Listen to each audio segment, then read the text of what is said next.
大家好，今天給大家帶來剛入手的熱門新品小米手環10 Pro 的開箱分享。從包裝盒正面就能看到手環大屏外觀的渲染圖，直觀感受它的設計。直接拆箱看看，托盤裡的配件很齊全，一條黑色手環錶帶，一條白色專用充電線，還有單獨包裝的手環主體。這裡要特別提醒大家，手環主體的塑料保護膜上有個重要提示，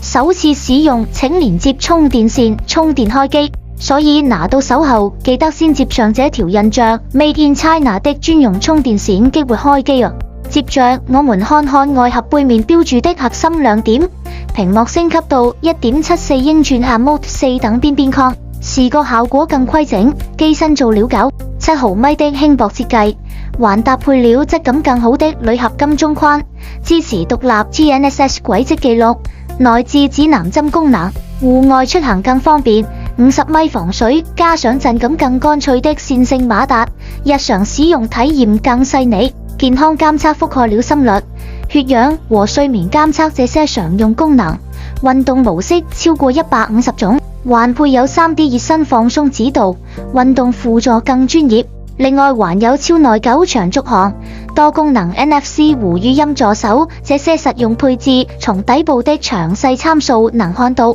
這款產品型號是 M2551B1，